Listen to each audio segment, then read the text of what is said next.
Hello दोस्तों, स्वागत है आप सभी का अनअकैडमी यूपीएससी डिकोड के इस डिजिटल प्लेटफॉर्म पर। साथियों, मेरा नाम है शकील अहमद और हम पिछले कुछ सेशन से यहाँ पर यूपीएससी के प्रीवियस ईयर क्वेश्चंस को डिस्कस कर रहे हैं। दोस्तों, यूपीएससी का ये जो चैनल है अनअकैडमी का, ये जो एक नया चैनल है, ये नया चैनल इसीलिए क्रिएट किया गया है ताकि हम उन नए एस्पायरेंट्स, नए लर्नर्स को टारगेट कर सकें जिन्होंने अपना यूपीएससी का सफर कहीं ना कहीं अभी शुरू ही किया है। और इस सफर में आपको क्या परेशानियां आती हैं, क्या चुनौतियां आती है, किस तरह की स्ट्रेटेजी आपकी होनी चाहिए, उसमें हम कितनी आपकी हेल्प कर पाते हैं, उसके अकॉर्डिंग हम यहाँ पर आपको चीजें प्रोवाइड करवा सकें। तो इसी सफर में जब आप देखते हैं यूपीएससी का सिलेबस, और सिलेबस देखने के बाद अगर आप ये डिसाइड करते हैं कि हमें यूपीएससी की तैयारी करनी है, तो सबसे बड़ा मार्गदर्शक आपका जो होता है वो होता है यूपीएससी में पिछले सालों में पूछे गए प्रश्न। तो आपके सबसे बड़े मार्गदर्शक के लिए हमने यहाँ पर एक सीरीज बाकायदा शुरू की हुई है। 2015 2016 के पेपर हम ऑलरेडी डिस्कस कर चुके हैं और 2017 के पेपर का ये पार्ट 4 है ना। इससे पहले 20-20 क्वेश्चन हम हर सेशन में डिस्कस करते हैं। एक पेपर को हम 5 पार्ट में कवर करते हैं। लगभग 1 घंटे का आपका हर सेशन होता है। और इस सेशन से आपको क्या फायदा होता है? इस सेशन से आपको मिलते हैं कुछ इंसाइट्स कि आपको अपनी तैयारी के दौरान कितना तैयार रहना है। जब आप पॉलिटी, इकोनॉमी, जियोग्राफी, हिस्ट्री या एनवायरनमेंट या साइंस एंड टेक पढ़ते हैं तो किस तरह के क्वेश्चन इन सब्जेक्ट से पूछे जाते हैं, यही मकसद लेकर हमने यह सीरीज शुरू की है। 2015-16 के क्वेश्चन का डिस्कशन अगर आपने नहीं देखा है तो आप पीछे सेशन में जाकर जरूर देखिएगा।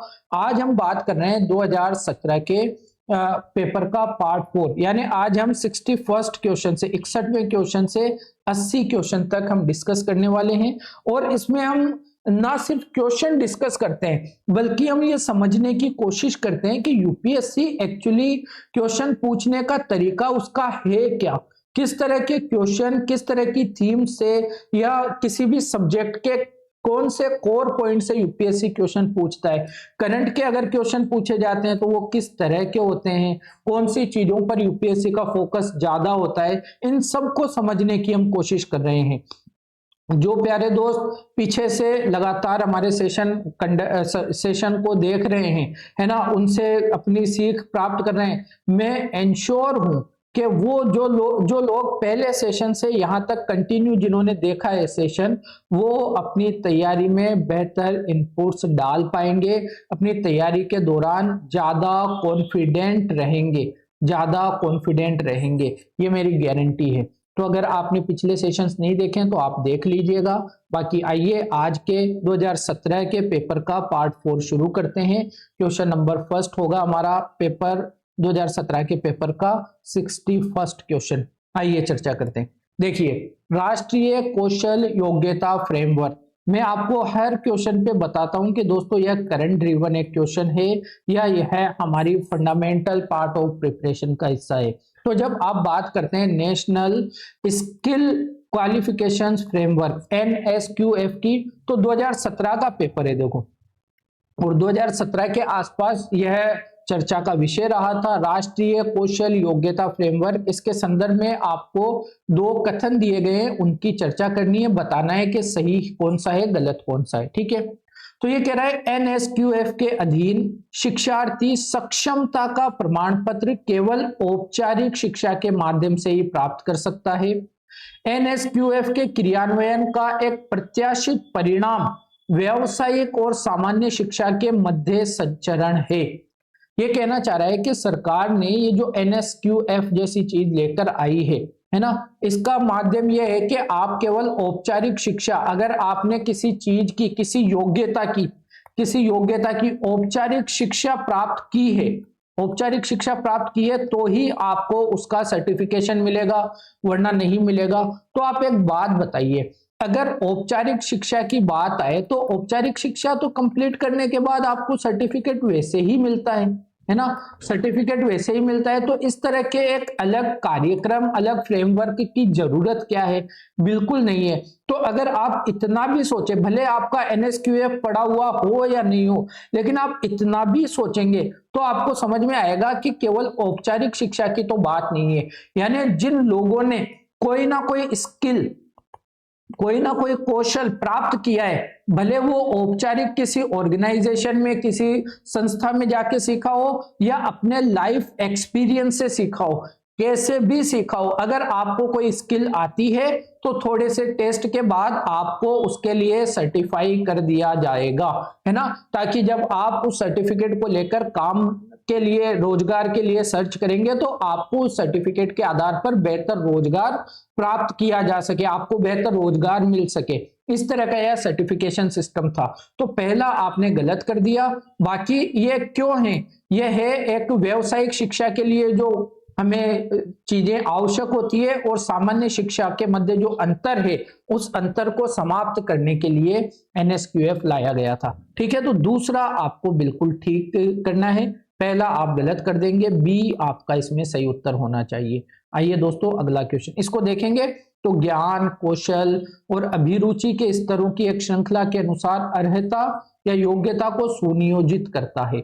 स्तरों को शिक्षण परिणामों के संदर्भ में निर्धारित किया गया है, जिसे सीखने वाले को धारित करना आवश्यक है, भले ही ये शिक्षण परिणाम औपचारिक, गैर औपचारिक या अनौपचारिक शिक्षा के माध्यम से प्राप्त किए गए हों, है ना। तो बाकी यही बातें हैं, आप देख लेंगे तो मिल जाएगा।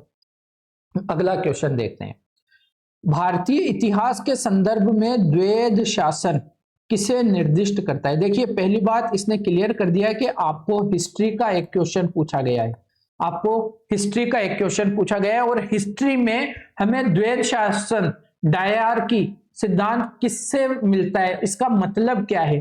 क्या केंद्रीय विधानमंडल का दो सदनों में विभाजन है, दो सरकारों यानी केंद्रीय और राज्य सरकारों का शुरू किया जाना है, दो शासक समुच्चय, एक लंदन में और दूसरा दिल्ली में होना है, या प्रांतों को प्रत्यायोजित विषयों का दो प्रवर्गों में विभाजन है। देखिए केंद्रीय विधानमंडल का दो सदनों में विभाजन भी कहीं ना कहीं आप एक तरह से द्वैध शासन कह सकते हैं, है ना। क्यों, क्योंकि भारत में अगर आप देखेंगे लोकसभा और राज्यसभा, लोकसभा लोगों का प्रतिनिधित्व करता है, राज्यसभा राज्यों का प्रतिनिधित्व करता है। तो इसे भी एक तरह से देखा जा सकता है कि लोगों का भी शासन है, राज्य का भी शासन है, दोनों इकाइयों का शासन है। तो केंद्र में दो सदन होना भी आप द्वैध शासन कह सकते हो। वैसे इसे हम जनरली कहते हैं द्विसदनीय व्यवस्था, द्विसदनीय व्यवस्था। फिर आपने देखा कि दो शासकों का होना, एक लंदन में और दूसरा दिल्ली में, अंग्रेजों के टाइम पीरियड पर जो था, तो ये द्वैध शासन हो सकता है क्या, इसकी बात कर रहा है। लेकिन जब आप देखेंगे प्रांतों में, एक्चुअली ये क्वेश्चन बात कर रहा है 1990 के मॉन्टेग्यू चेम्सफोर्ड रिफॉर्म्स की। 1919 का मॉन्टेग्यू चेम्सफोर्ड सुधार जब आया था, 1919 का भारत शासन अधिनियम जब आया था, तो उसमें प्रांतों में द्वैध शासन लागू किया गया था, द्वैध शासन। और ये किस तरह का द्वैध शासन था, ये द्वैध शासन था, कुछ विषय बांट दिए गए थे, कुछ विषय थे हस्तांतरित विषय, जिन्हें वहां के मंत्रियों के द्वारा, विधायिका के द्वारा संचालित किया जाता था, है ना, उत्तरदायित्व इनका होता था विधायिका के द्वारा। और कुछ थे आरक्षित विषय, आरक्षित विषय, और इन विषयों को गवर्नर जनरल अपनी पावर से, अपनी काउंसिल के साथ में सलाह करके क्या करता था, डील करता था, इन पर शासन करता था। तो ये दो अलग अलग तरह से जो विषयों को बांटा गया था शासन करने को लेकर, इसी को हम 1919 में तब हमने कहा था द्वैध शासन व्यवस्था। तो एक्चुअली हमारा 2017 का ये जो पेपर है, जिसमें ये 62nd क्वेश्चन है, ये बात कर रहा है प्रांतों को प्रत्यायोजित विषयों का दो प्रवर्गों में विभाजन। यानी प्रांतों को जो विषय मिलते हैं, जिनके ऊपर वहां शासन किया जाता है, जिनके ऊपर वहां कानून बनाया जाता है, उन विषयों को दो भागों में बांट देने को कहा गया था द्वैध शासन, डायआर्की, है ना। तो यहां पर यह ध्यान रखना है आपको, इसके बारे में था। द्वैध शासन प्रणाली के तहत प्रांतीय सरकारों को अधिक शक्तियां प्रदान की गई थी। इस प्रणाली के तहत कुछ विषय जैसे भू राजस्व, अकाल राहत, सिंचाई, न्याय, कानून व्यवस्था, समाचार पत्र, उधार यानी ऋण, वन आदि को आरक्षित विषय कहा गया। और आरक्षित विषय कौन से थे? जिन पर गवर्नर जनरल, है ना, गवर्नर जनरल वायसराय जो होता था उसके द्वारा, या सॉरी प्रांतों में तो गवर्नर होंगे, प्रांतों में तो गवर्नर होंगे, तो गवर्नरों के द्वारा इनको क्या किया जाता था? नियंत्रित किया जाता था। और दूसरे विषय जो लोक व्यवस्था के थे, जैसे शिक्षा, लोक स्वास्थ्य, स्वच्छता, सार्वजनिक कार्य, कृषि, मत्स्य पालन, धार्मिक निधि, स्थानीय स्वशासन, मेडिकल सर्विसेज जो है, इनको हस्तांतरित विषय में रखा गया। तो प्रांतों की जो विधायिकाएं थी, है ना, उनके अंतर्गत इन विषयों को रखा गया था, इसलिए इसे क्या कहा गया? द्वैध शासन कहा गया था। आइए दोस्तों आगे चलते हैं। यह भी 61वें क्वेश्चन की तरह एक करंट अफेयर का क्वेश्चन है। नेशनल करियर सर्विस योजना के बारे में बात किया गया है ना। ये कह रहा है कि नेशनल करियर सर्विस योजना कार्मिक और प्रशिक्षण विभाग भारत सरकार का एक उपकरण है। हमेशा ध्यान रखिए, जो कार्मिक और प्रशिक्षण विभाग है वह भारत सरकार के अंदर आने वाले जो नौकरशाह होते हैं ना, ब्यूरोक्रेट्स जो होते हैं, नौकरशाह जो बड़े अधिकारी होते हैं, जिन्हें आप आईएएस, आईपीएस, आईआरएस लेवल पे रखते हो, उन अधिकारियों के प्रशिक्षण, उनके कार्यों को लेकर यह जो है नोडल विभाग होता है। तो आप ये समझिए, जिनको करियर की चिंता है उनके लिए कार्मिक प्रशिक्षण विभाग कैसे एक नोडल एजेंसी हो सकता है? यह उसके लिए नोडल एजेंसी नहीं होगा। यहां से आपको एक पॉइंट हमेशा अपनी तैयारी में ऐड कर लेना है। जब भी आप कोई योजना पढ़ेंगे दोस्तों, तो हमेशा ध्यान देंगे कि यह योजना कौन से मंत्रालय के अंतर्गत लाई गई है ना। मंत्रालय या विभाग जरूर वहां पर आपको नोटिस करना है, चाहे आप कोई सी भी योजना पढ़े। यहां पर यह स्टेटमेंट गलत है। फिर कह रहा है नेशनल करियर सर्विस को देश के अशिक्षित युवाओं के लिए रोजगार के अवसर के संवर्धन के लिए मिशन के रूप में प्रारंभ किया गया है।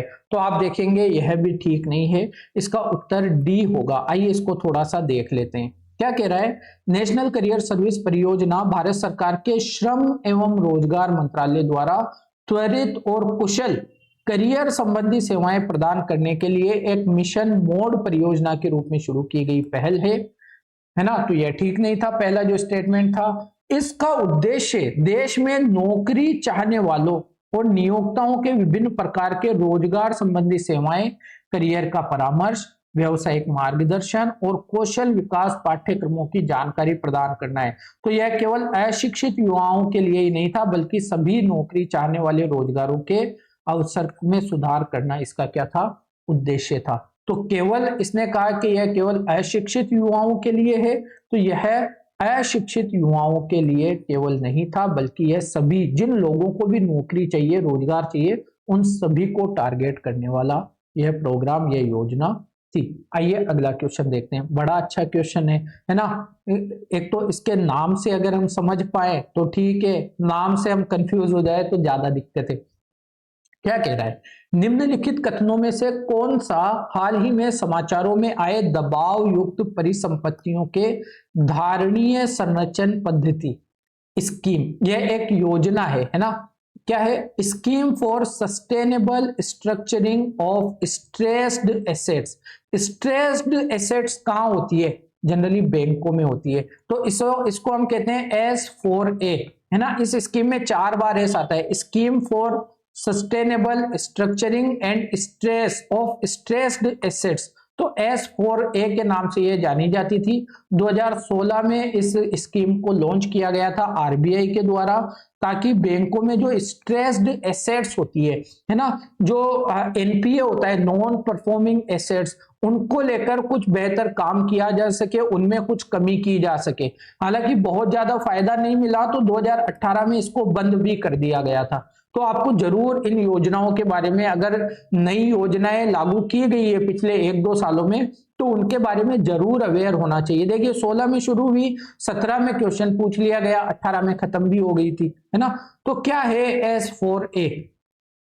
यह सरकार द्वारा निरूपित विकास परक योजनाओं की पारिस्थितिकीय कीमतों पर विचार करने की पद्धति है। देखिए कितना शानदार कथन बनाया गया है, लेकिन यह पारिस्थितिक कीमतों पर विचार करने की पद्धति नहीं थी। यह वास्तविक कठिनाइयों का सामना कर रही बड़ी कॉरपोरेट इकाइयों की वित्तीय संरचना के पुनर्संरचन के लिए भारतीय रिजर्व बैंक की क्या है, एक स्कीम है ना। तो बी इसका सही उत्तर है। यह केंद्रीय सार्वजनिक क्षेत्र उपक्रमों के बारे में सरकारी विनिवेश योजनाएं, बिल्कुल ऐसा नहीं था। और सरकार द्वारा हाल ही में क्रियान्वित इंसॉल्वेंसी एंड बैंकरप्सी कोड का एक महत्वपूर्ण उपबंध है। देखिए आपके एग्जाम पर्सपेक्टिव से आईबीसी है ना, इंसॉल्वेंसी एंड बैंकरप्सी कोड भी बहुत इंपॉर्टेंट है। 2016 में लाया गया था, रिसेंटली इसमें बहुत सारे चेंजेस भी किए गए हैं। अगर 2026 का एग्जाम दे रहे हैं तो जरूर आप नए संशोधनों से, अमेंडमेंट से क्या होकर जाना है, अवेयर होकर जाना है। यहां से क्वेश्चन पूछा जा सकता है, ठीक है। तो बी इसका सही उत्तर है। अगर आप देखेंगे 13 जून 2016 को यह स्कीम यह योजना शुरू की गई थी।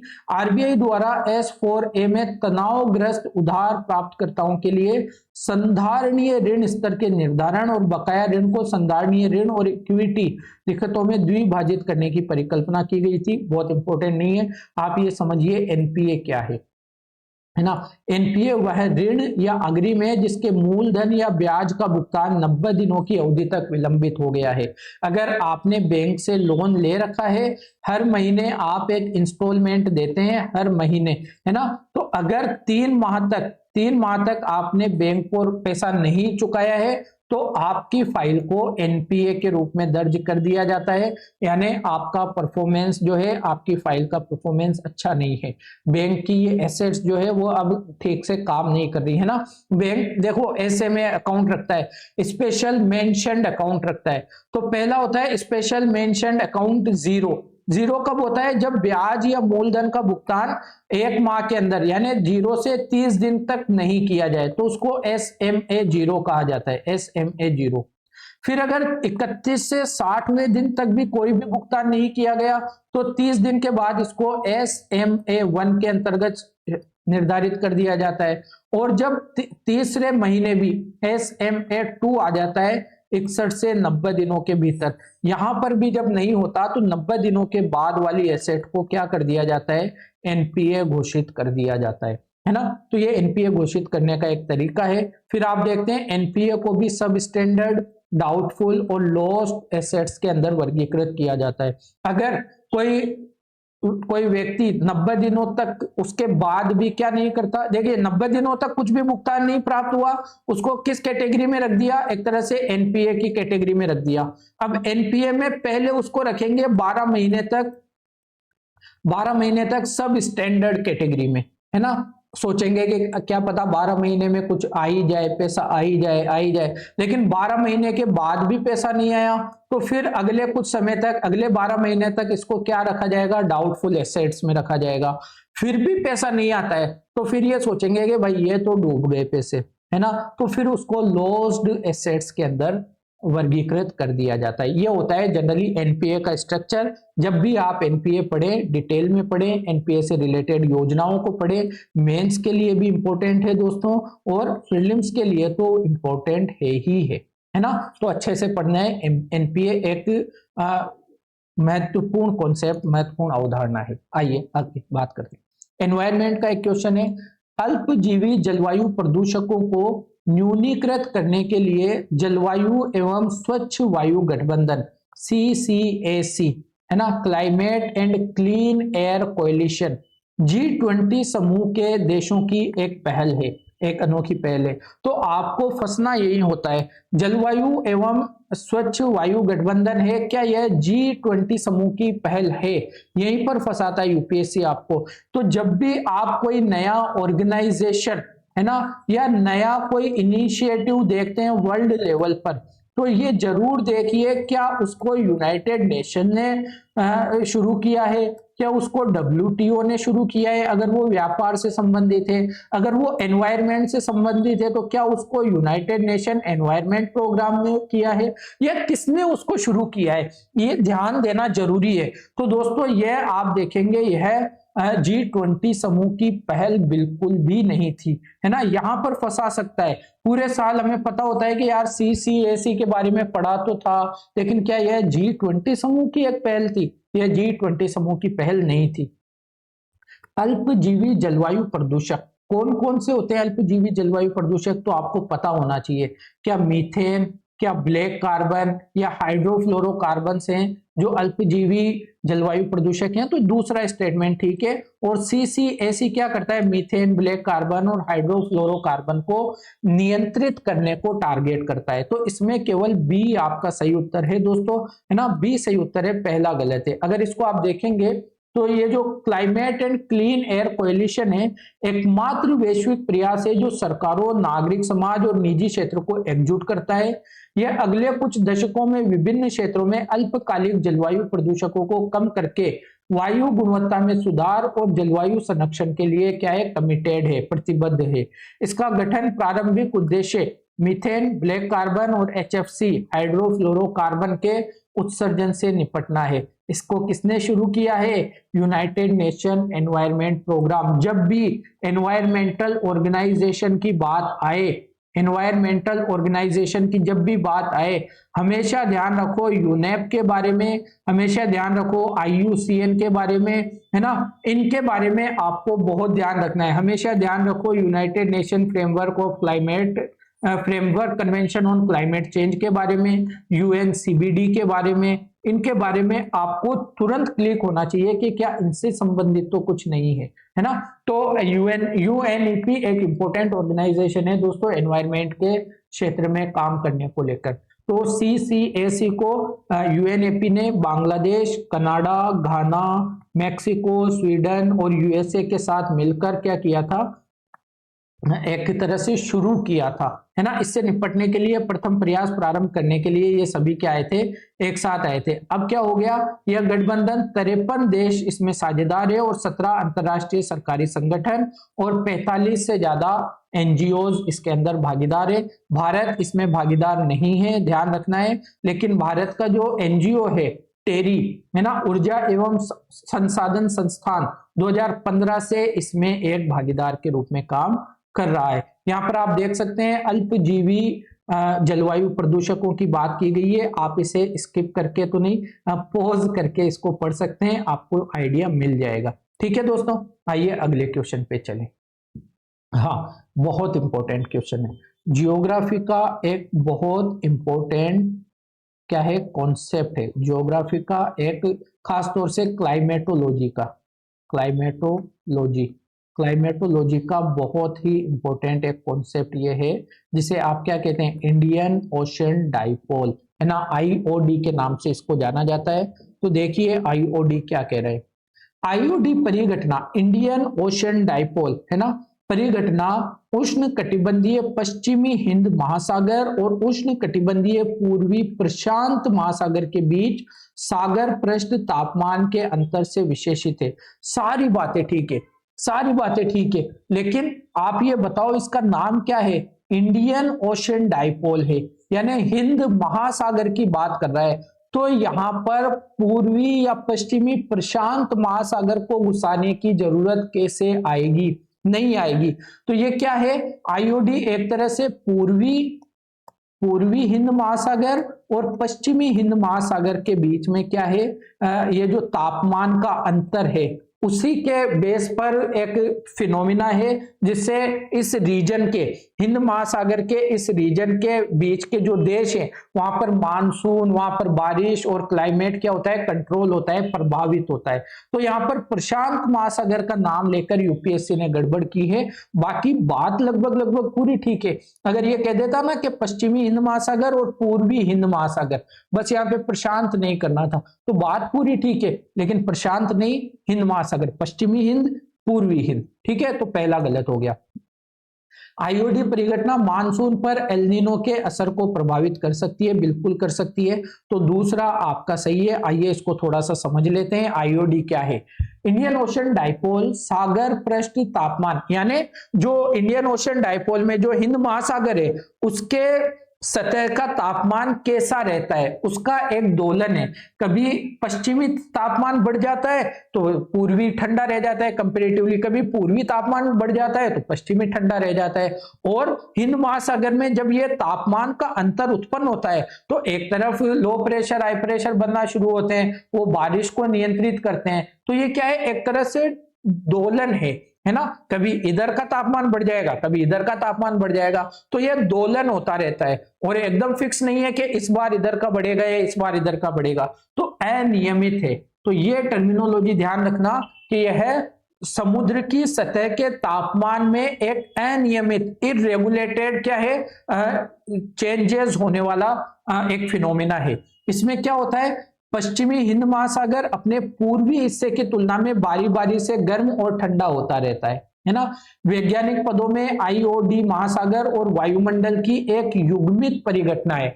ये सारा कैसे होता है, वायुमंडल के सिनेरियो के हिसाब से चेंज होता है। अगर वायुमंडल की घटनाएं किस तरह की है ना, उसके हिसाब से पश्चिमी हिंद महासागर ठंडा या गर्म होता रहता है। यह एनसो यानी एल नीनो सदर्न ओसिलेशन के समान है, किंतु यह विषुवत रेखीय हिंद महासागर में घटित होता है। यह ध्यान रखने वाली बात है। तो पहला गलत है क्योंकि प्रशांत महासागर की बात नहीं की गई है, हिंद महासागर की बात है।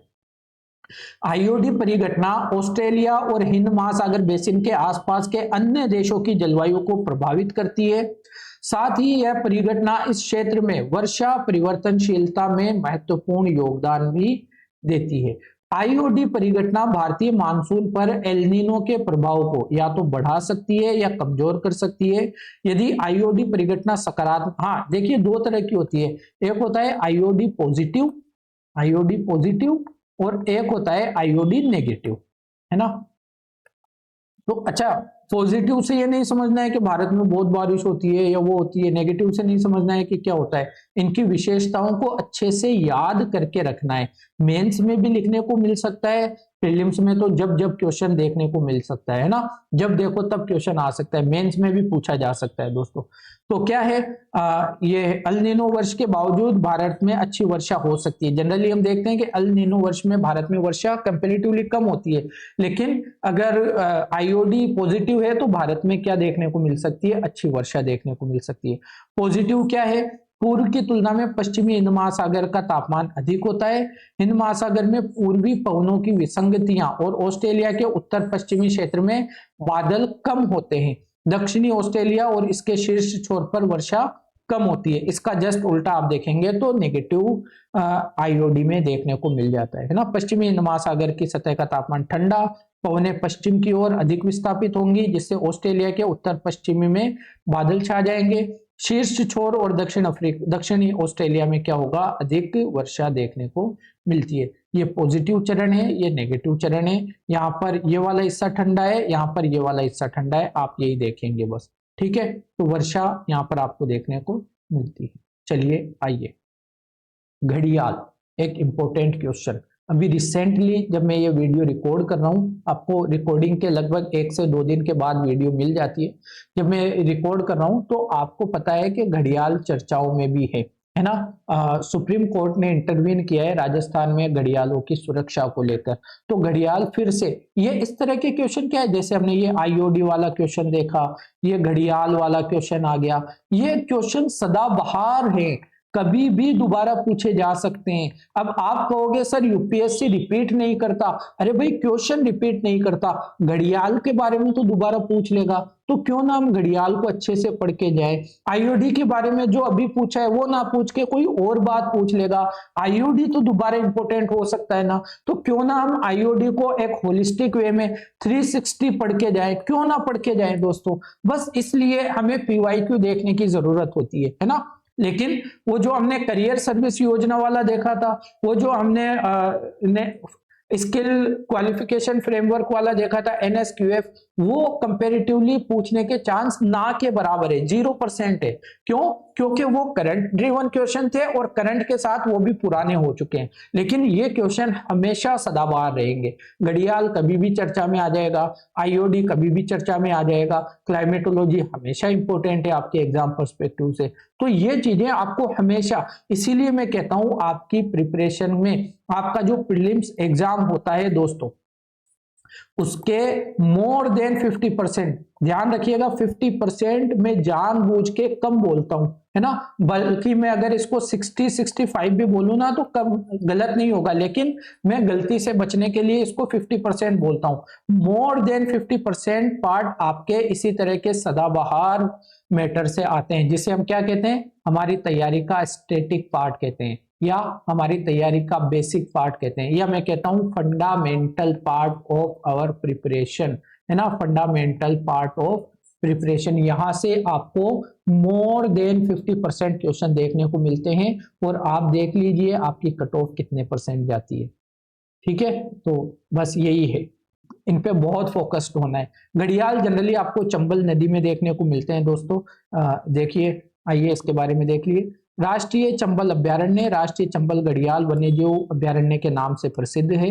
यह उत्तरी भारत में गंभीर रूप से संकटग्रस्त, घड़ियाल की IUCN स्टेटस आपको पता होना चाहिए, क्रिटिकली एंडेंजर्ड है ना। गंभीर रूप से संकटग्रस्त घड़ियाल, छोटे मगरमच्छ, रेड क्राउन रूफ टर्टल और संकटग्रस्त गंगा नदी डॉल्फिन के लिए एक त्रिराज्य संरक्षित क्षेत्र है। कौन सा? चंबल राष्ट्रीय अभ्यारण्य। तो जब घड़ियाल इंपॉर्टेंट होता है तो Chambal national wild life sanctuary भी आपके लिए क्या हो जाती है, इंपॉर्टेंट हो जाती है ना, तो ध्यान रखिएगा। घड़ियाल को गेवियल या मछली खाने वाले मगरमच्छ के रूप में भी जाना जाता है। यह गेवियलिडे वंश का एक मगरमच्छ प्रजाति है और सभी जीवित मगरमच्छों में सबसे लंबे समय तक जीवित रहने वाला मगरमच्छ यह है। इन्हें प्राथमिक खतरा मानव अतिक्रमण के कारण पर्यावास की हानि, असंधारणीय मत्स्य पद्धतियों और शिकार से है। 1970 के दशक में यह प्रजाति चिंताजनक रूप से विलुप्ति की कगार पर आ गई थी। वर्तमान में इनकी बड़ी संख्या गंगा नदी की 3 सहायक नदियों अर्थात भारत में चंबल, गिरवा नदी और नेपाल में राप्ती नारायणी नदी में पाई जाती है। ये बात भी ध्यान रखना, चंबल के अलावा गिरवा नदी और नेपाल में राप्ती नारायणी नदी में पाई जाती है। भारत में घड़ियाल रिजर्व 3 राज्यों उत्तर प्रदेश, मध्य प्रदेश और राजस्थान में अवस्थित है ना। चंबल वाले रीजन में ये सारा अवस्थित है। ये घड़ियाल है, इसकी चोंच ऐसी होती है, इसका जो मुंह होता है वो इस तरह का पतला और ऊपर घड़े जैसा कुछ होता है। ये एलिगेटर है, इसका मुंह थोड़ा यू आकार का होता है, चौड़ा और यू आकार का होता है। और ये मगरमच्छ है, इसका मुंह इस तरह से वी आकार का होता है ना। अगर आप देखेंगे तो यहाँ पर इनके बीच में डिफरेंस आपको देखने को मिल सकता है ना। इसको पोज करके आराम से पढ़ेंगे दोस्तों, आपको आइडिया लग जाएगा। ये मगरमच्छ है जिसे आप क्रोकोडाइल कहते हैं, ये एलिगेटर है और ये है घड़ियाल, है ना। तो इनको आप देख सकते हैं कैसे कैसे इनकी विशेषताएं इंपॉर्टेंट हो जाती है एग्जाम पर्सपेक्टिव से। आइए अगला क्वेश्चन देखिए। IONS हिंद महासागर नौसैनिक परिसंवाद या इसे कहते हैं हिंद महासागर नेवल सिंपोजियम, है ना, पर निम्नलिखित कथनों पर विचार कीजिए। प्रारंभिक यानी इनॉग्रल का मतलब होता है कि सबसे पहले स्थापना की बात कर रहा है। डायरेक्ट स्थापना लिखता है तो आप लोगों को पता चल जाता है, आपको याद हो सकती है चीजें, लेकिन यूपीएससी लिखेगा इनॉग्रल, प्रारंभिक IONS भारत में 2015 में भारतीय नौसेना की अध्यक्षता में हुआ था। देखिए इसका जो प्रारंभिक या स्थापना वाला जो सिंपोजियम हुआ था वो हुआ तो भारत में ही था, नई दिल्ली में, लेकिन 2015 में नहीं हुआ था, 2008 में हुआ था, है ना। तो इसलिए यहां पर गलत है, ठीक है।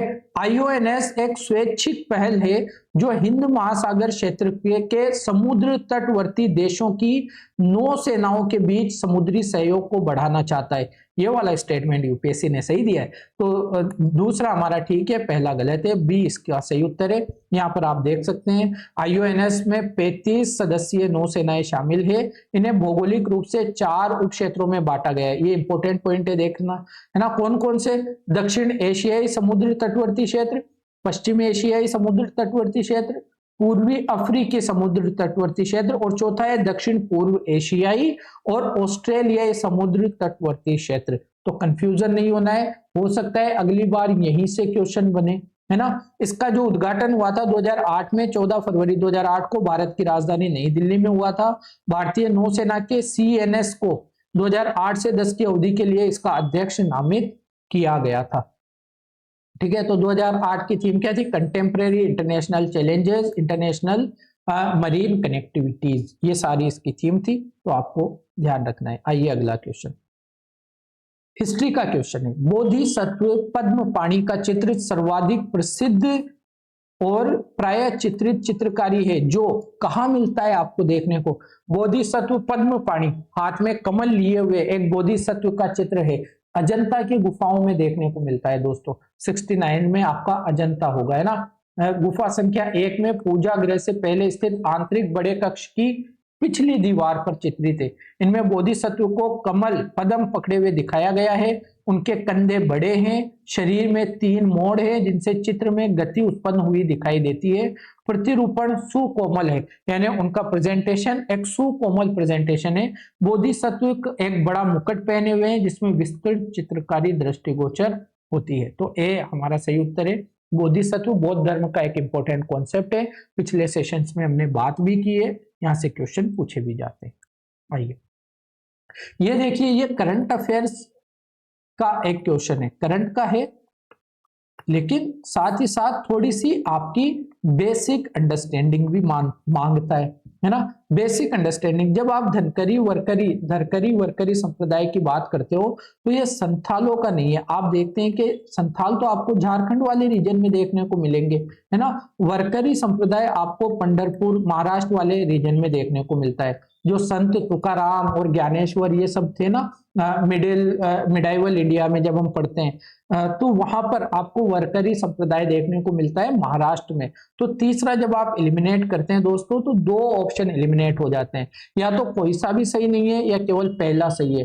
तो नंदराज जात यात्रा भी गोंडों का नहीं है, यह भी आपको गलत देखने को मिलता है। बाकी चलिहा साहिब सिंधियों का एक त्योहार है, आइए इनके बारे में देख लेते हैं। क्या है? सिंधियों का उत्सव है जिसमें भक्त कई दिनों तक उपवास रखते हैं, है ना। उपवास रखने में हिंदू धर्म में नवरात्र आते हैं, मुस्लिम धर्म में रमजान देखने को मिलता है, रमजान का महीना, तो यहाँ पर उपवास रखे जाते हैं। नंदा देवी जात गढ़वाल और कुमाऊं के नंदा देवी मंदिरों में प्रतिवर्ष मनाई जाती है। यह उत्सव देवी के अपने मैती या माता पिता के घर जाने के दिन से शुरू होता है और अपने पति के घर लौटने के साथ समाप्त हो जाता है। उत्तराखंड के लोक गीतों में इस परंपरा को खूबसूरती से व्यक्त किया गया है, तो ये भी ठीक नहीं है। और पंढरपुर वारी या वारी महाराष्ट्र में भगवान वारकरी महाराष्ट्र में भगवान विठोबा के निवास स्थान पंढरपुर की वार्षिक तीर्थ यात्रा है जो देवता के सम्मान में आयोजित की जाती है। वारकरी संप्रदाय विभिन्न संतों ज्ञानेश्वर और तुकाराम की पादुका को पालकी द्वारा अपने अपने मंदिरों से पंढरपुर लाया जाता है। ये बात मैंने आपको बताई जो क्वेश्चन से रिलेटेड थी। 10 क्वेश्चन हो चुके हैं, 10 बाकी है। यही हमारी स्पीड होती है जनरली सेशंस में, हम हर क्वेश्चन पर जहां जितनी बात करने की आवश्यकता है उतनी करते हैं और टाइम वेस्ट नहीं करते, है ना। वेस्ट वो होता है कि हर क्वेश्चन पर हम इधर उधर की बात कर लें, लेकिन हम टाइम वेस्ट नहीं करते, हम टाइम इन्वेस्ट करते हैं दोस्तों, ठीक है। तो आइए अपने टाइम को इन्वेस्ट करते रहते हैं, सेशन को आगे बढ़ाते हैं। निम्नलिखित पद्धतियों में से कौन सी कृषि में जल संरक्षण में सहायता कर सकती है? तो 3 पद्धतियां दी गई है, 3 कोई काम दिए गए, इनमें से कौन से ऐसे काम है जो कृषि के टाइम पर खेतों में जल का संरक्षण करने कंजर्वेशन के लिए आपको क्या करते हैं, मदद करते हैं। भूमि की कम या शून्य जुताई कम करेंगे तो जल कम खर्च होगा, ठीक है। खेत में सिंचाई के पूर्व जिप्सम का प्रयोग, यहां पर हो सकता है आप कंफ्यूज हो जाएं दोस्तों। जिप्सम का जो प्रयोग किया जाता है ना, वो जल के ड्रेनेज को बेटर बनाने के लिए किया जाता है, यानी जल की निकासी के लिए किया जाता है। और अगर हम निकासी की बात कर रहे हैं तो हम संरक्षण की बात कैसे कर सकते हैं? संरक्षण नहीं होगा, तो दूसरा आपका गलत है। बाकी फसल अवशेष को अगर खेत में ही रहने देंगे उससे भी बहुत सारे फायदे होते हैं और जल भी बचता है। तो पहला और तीसरा तो ठीक है, दूसरा आपका गलत है। तो कहां पर है? सी आपका सही उत्तर है 71 में, ठीक है। आइए इसकी एक्सप्लेनेशन थोड़ी देखें। अगर हम बात करें फसल कटाई के बाद बचे फसल अवशेष कैसे जल संरक्षण में मदद करते हैं, एक तो ये वाष्पीकरण को कम करते हैं। पौधे के अवशेष से भूमि ढक जाने से सूर्य के प्रकाश का मृदा में कम प्रवेश होता है, मृदा में प्रवेश कम होगा तो नीचे का जल बचा हुआ रह जाएगा। है ना, जल संरक्षण रह जाएगा। मृदा के ऊपर पवन प्रवाह धीमा हो जाता है। ये दोनों वाष्पीकरण दर को क्या करते हैं, ये दोनों काम वाष्पीकरण दर को क्या करते हैं, कम करते हैं। जिप्सम मृदा की जल निकासी क्षमता में सुधार करता है, इसलिए यह कृषि में जल संरक्षण का तरीका नहीं है। ठीक है, और बिना जुताई वाली या शून्य जुताई वाली खेती की जुताई किए बिना वर्ष दर वर्ष फसल उगाने या चारागाह का एक तरीका है। नो टिल एक कृषि तकनीक है जो मृदा में प्रवेश करने वाले जल की मात्रा और मृदा में कार्बनिक पदार्थ प्रतिधारण तथा पोषक तत्वों के चक्र को बढ़ावा देती है। पहला और तीसरा ठीक है, दूसरा हमने गलत कर ही दिया था। आइए अगला क्वेश्चन देखिए, फिर से एक करंट ओरिएंटेड क्वेश्चन है, करंट ड्रिवन क्वेश्चन है। देखिए योजना के क्वेश्चन में बार बार अपने सेशन में, पिछले सेशंस में भी मैंने ये बात की है, योजना के जो सेशन जो क्वेश्चन आते हैं योजनाओं से रिलेटेड, जनरली उन योजनाओं से पूछे जाते हैं जो बड़े स्तर पर भारत के निर्धन लोगों को इंपैक्ट करती है, प्रभावित करती है। फॉर एग्जांपल स्वास्थ्य मृदा कार्ड बड़े लेवल पर किसानों की जो खेती की प्रणालियां हैं उनको इंपैक्ट करने वाली योजना थी, है ना। क्या दिया जाता था, किसानों के खेतों की मिट्टी की जांच कहीं ना कहीं करने का ये काम था कि आप देखिए, पहले आप समझिए कि आपके खेत की मिट्टी कैसी है, मिट्टी की पहचान कीजिए, उसकी हेल्थ के हिसाब से आपको यह बताया जाएगा कि आपको कितना उर्वरक उसमें यूज करना है, कितना आपको नेचुरल खेती करनी है, उस सब के बारे में बताएंगे, है ना। तो मृदा स्वास्थ्य कार्ड योजना का उद्देश्य क्या है, ये पूछ रहा है। ये कह रहा है सिंचित कृषि योग्य क्षेत्र का विस्तार करना। क्या मृदा में मिट्टी का स्वास्थ्य जब आपको पता चलेगा तो आपको उससे सिंचाई से कुछ लेना देना है? सिंचाई से कुछ लेना देना डायरेक्ट नहीं है दोस्तों। तो सिंचाई के क्षेत्र का विस्तार करना तो इसका उद्देश्य नहीं था।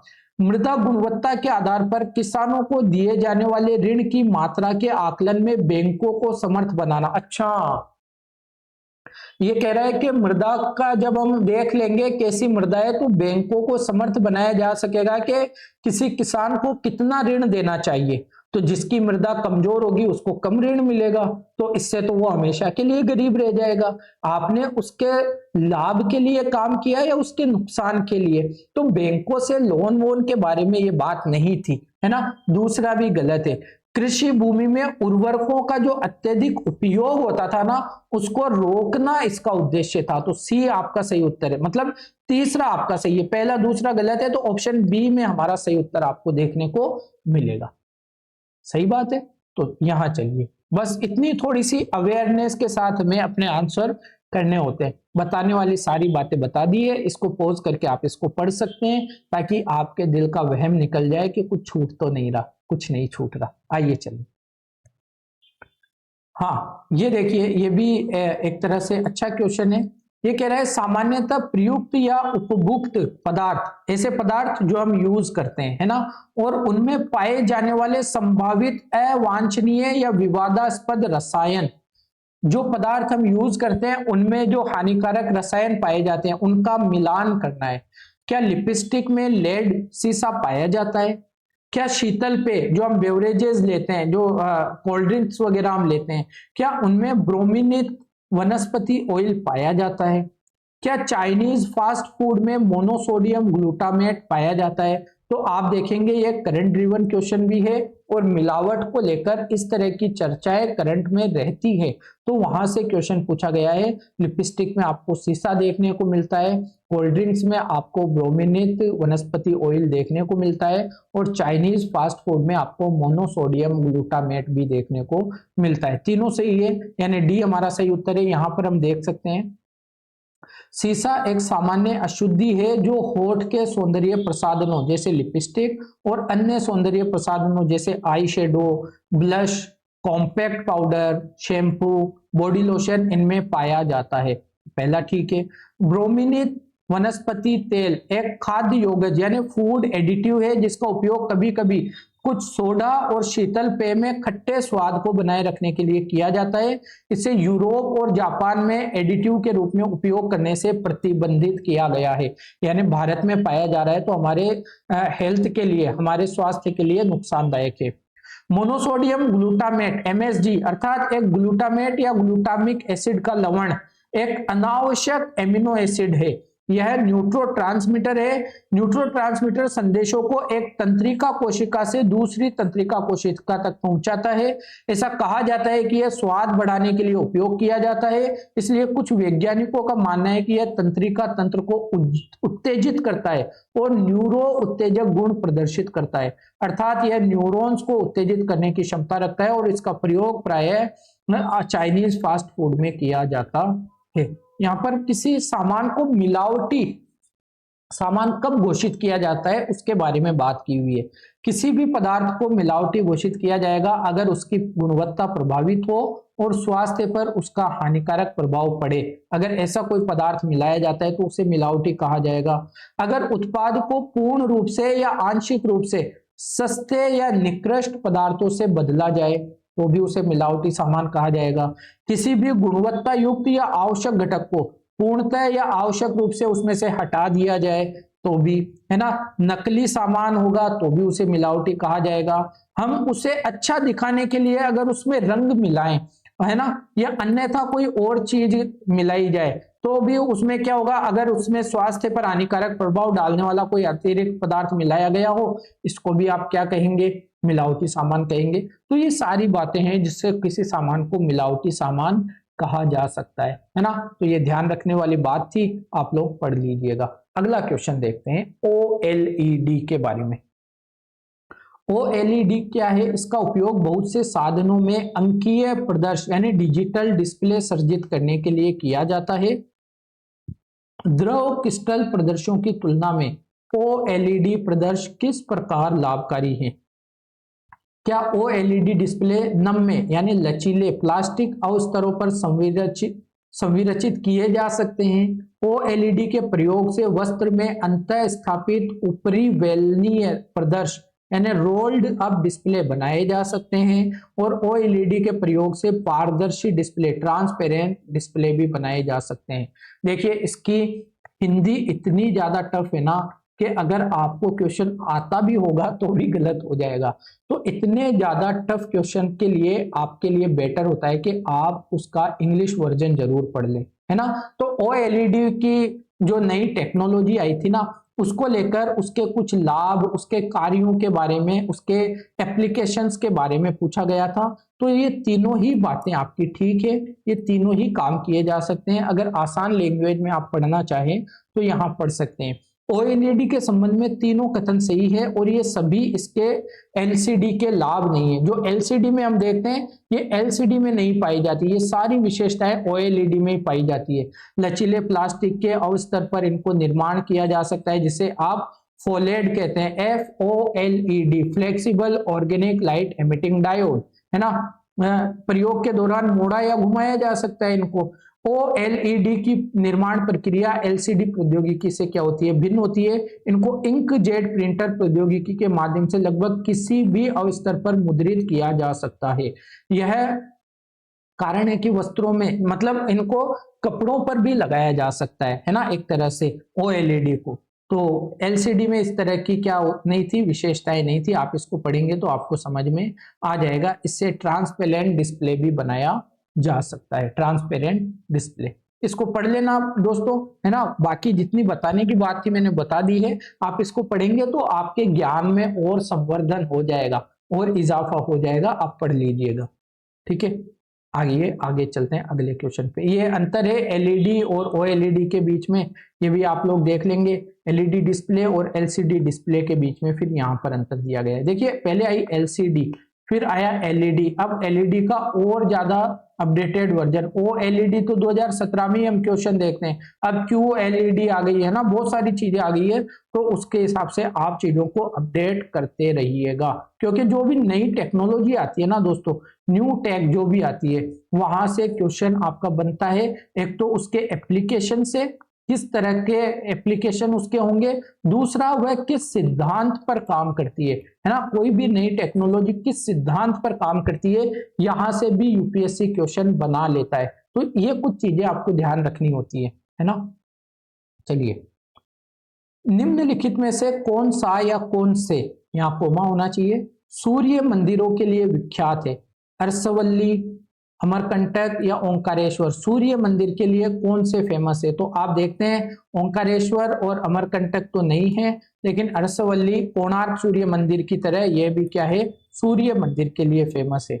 यहाँ पर आप देखेंगे अरसवल्ली में स्थित श्री सूर्य नारायण स्वामी मंदिर सूर्य देवता को समर्पित है। यह मंदिर अपनी तरह के 2 मंदिरों में से एक है, और दूसरा कहां पर है, ओडिशा में कोणार्क सूर्य मंदिर है। अरसवल्ली में स्थित मंदिर एक प्राचीन संरचना है, ये सारी बात है। ओंकारेश्वर मंदिर सबसे प्रसिद्ध और अत्यधिक पूजनीय मंदिरों में है, यह मध्य प्रदेश में है, भगवान शिव को समर्पित है, 12 ज्योतिर्लिंगों में से एक है। ओंकारेश्वर मंदिर का निर्माण पेशवा स्थापत्य कला शैली में किया गया है, और यह जटिल नक्काशी और सुंदर शिखर यहाँ पर देखने को मिलते हैं। अमरकंटक में मच्छेंद्र नाथ मंदिर, पातालेश्वर मंदिर का निर्माण कलचुरी शासक कर्णदेव ने करवाया था। नर्मदा उद्गम मंदिर, जो नर्मदा के उद्गम स्थल पर बनाए शहर का सबसे पवित्र स्थान माना जाता है अमरकंटक। ठीक है, तो ये ध्यान रखना है। बाकी अरसवल्ली मंदिर ही केवल सूर्य देवता को क्या है, समर्पित है। अच्छा क्वेश्चन है, देखिए 76 क्वेश्चन, 5 क्वेश्चन हमारे और बचे हैं, और इसके बाद हमारे क्या होंगे, हमारा आज का सेशन हम कंप्लीट कर लेंगे। लोकसभा अथवा राज्य की विधानसभा के निर्वाचन में जीतने वाले उम्मीदवार को निर्वाचित घोषित किए जाने के लिए किए गए मतदान का कम से कम 50% पाना अनिवार्य है। बड़ा स्टेटमेंट है, लेकिन कितना इंपॉर्टेंट है ये देखिए।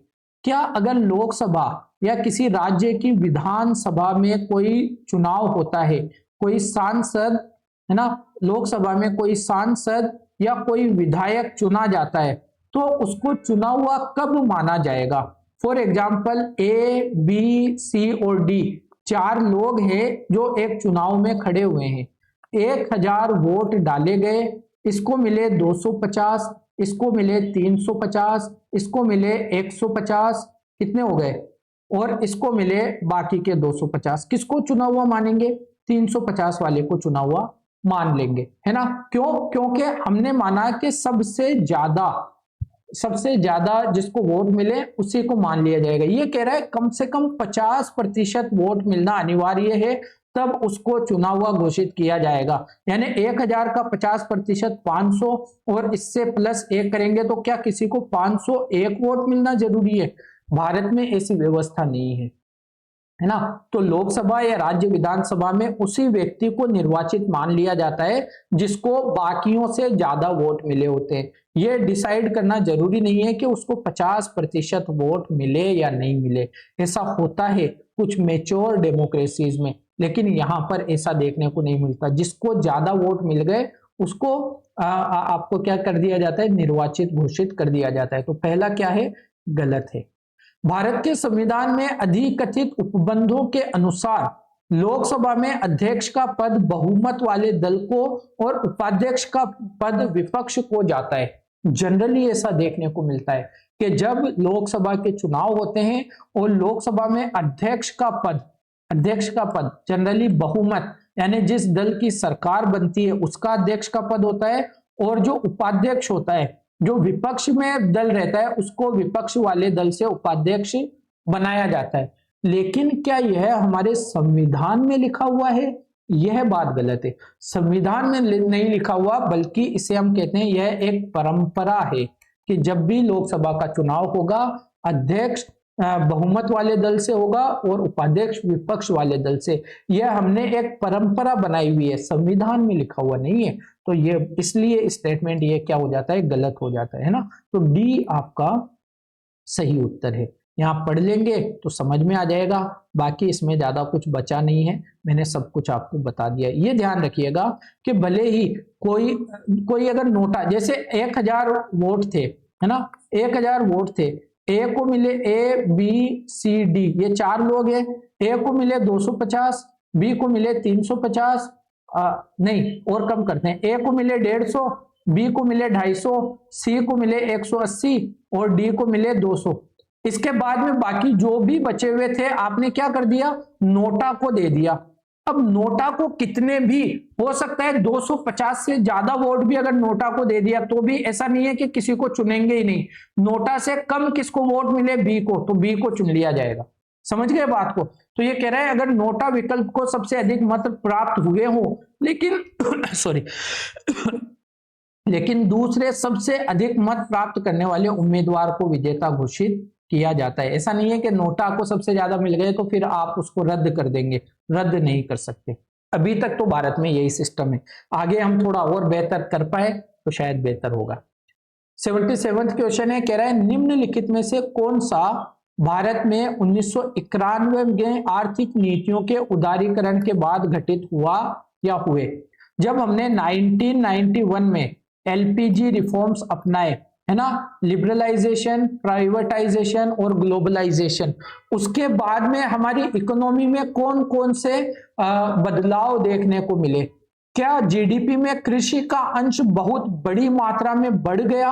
आप देखते हैं 1991 के बाद से हमारी जीडीपी में कृषि का जो अंश था वह लगातार क्या हुआ है, कम होता रहा है ना। आज हम 17-18% पर कृषि को लेकर आ गए हैं। उससे पहले 1990 के आसपास हमारा कृषि का अंश 50% से ज्यादा था। तो यह बड़े लेवल पर बढ़ा है या बड़े लेवल पे कम हुआ है, कम हुआ है। यह कह रहा है कौन कौन सा घटित हुआ, तो यह तो बात सही नहीं है। तो जैसे ही आप पहले को हटाते हैं, पहले में ए और डी आपका हट जाता है, ठीक है। अब आप देख रहे हैं दूसरा और तीसरा दोनों ऑप्शन में है, यानी दूसरा और तीसरा तो ठीक है, आपको चौथा देखना है। लेकिन हम तो पढ़ते हुए चलते हैं, दूसरे और तीसरे को समझते हुए चलते हैं। विश्व व्यापार में भारत के निर्यात का अंश बढ़ गया। भारत की जब इकोनॉमी खुली तो जब हमने आयात करना शुरू किया तो हमारे उद्योगों ने निर्यात करना भी शुरू किया, है ना। तो क्या हुआ, हमारे निर्यात का अंश बढ़ा, बिल्कुल बढ़ गया। एफडीआई इनफ्लो आया, हमने क्या किया, हमने प्राइवेटाइजेशन लाया और ग्लोबलाइजेशन लेकर आए। ग्लोबलाइजेशन से क्या हुआ, जो दूसरे देशों के निवेशक थे, जो दूसरे देशों के निवेशक थे वो अपना पैसा भारत के उद्योगों में क्या करने लगे, निवेश करने लगे। और जब कोई निवेश किसी संस्था में 10% से ज्यादा होता है तो उसे आप कहते हैं फॉरेन डायरेक्ट इन्वेस्टमेंट। तो भारत का फॉरेन डायरेक्ट इन्वेस्टमेंट का इनफ्लो क्या हुआ, बढ़ा। भारत में बड़े लेवल पर एफडीआई आपको देखने को मिला, यह भी बात ठीक है। भारत का विदेशी विनिमय भंडार वृहत रूप से बढ़ गया, बिल्कुल सही बात है। भारत का विदेशी विनिमय भंडार बहुत बड़े स्तर पर देखने को मिला। क्यों, 1991 में हमारे पास क्या था, हमारा विदेशी विनिमय भंडार मात्र 7 दिनों का रह गया था। और जब 7 दिनों का रह गया तो हम आईएमएफ के पास गए। आईएमएफ ने कहा कि भाई रिफॉर्म्स अपनाने पड़ेंगे। मनमोहन सिंह जी वित्त मंत्री थे, नरसिम्हा राव प्रधानमंत्री थे, कहा कि भाई अपनाया जाएगा, है ना, बिल्कुल अपनाया जाएगा, एलपीजी रिफॉर्म्स अपनाएंगे। तो यहाँ पर और नरसिम्हा राव ने फ्री हैंड दिया था मनमोहन सिंह जी को, क्योंकि वो एक इकोनॉमिस्ट थे, अर्थव्यवस्था को बेहतर तरीके से समझते थे एक अर्थशास्त्री के रूप में। तो उन्होंने उस टाइम पर निर्णय लेने का फ्री हैंड दे दिया था मनमोहन सिंह जी को। इसलिए 1991 के रिफॉर्म्स में वित्त मंत्री होते हुए भी नरसिम्हा राव तो प्रधानमंत्री थे, लेकिन उनका नाम बाद में लिया जाता है, पहले मनमोहन सिंह का नाम लिया जाता है। तो उनका एक बहुत बड़ा योगदान था, है ना। तो जब ये रिफॉर्म्स हमने अपनाए उसके बाद में कभी ऐसी स्थिति नहीं आई कि हमारा विदेशी विनिमय भंडार कम पड़ा हो। हमारे विदेशी विनिमय भंडार में बड़े लेवल पर वृद्धि देखने को मिली। तो दूसरा, तीसरा और चौथा ठीक है, पहला गलत है, बी आपका सही उत्तर दोस्तों हो जाएगा। चलिए अगला क्वेश्चन। ये सारी बातें कर ली, इसमें कुछ आंकड़े वांकड़े दिए हुए हैं, आप देख लेना, आप पढ़ लेना। लेकिन आंकड़े हमेशा ध्यान रखना, 2027 की तैयारी कर रहे हो तो आंकड़े 2026 के टाइम पीरियड के दौरान जो अपडेट होते हैं उनको अपडेट करते रहना जरूरी है ना। तो आंकड़ों में स्टक मत होना, कॉन्सेप्ट को समझते हुए चलना, अवधारणा को समझते हुए चलना। आंकड़े हमेशा बदलते रहते हैं दोस्तों, ठीक है। तो चलिए आगे बढ़े, 3 क्वेश्चन और बचे हैं। देखिए कितनी खतरनाक हिंदी है ये, कितनी खतरनाक हिंदी है। क्वेश्चन में कुछ नहीं है अगर थोड़ी सी अंडरस्टैंडिंग हो तो। कायिक कोशिका, कायिक कहते हैं सोमेटिक सेल को।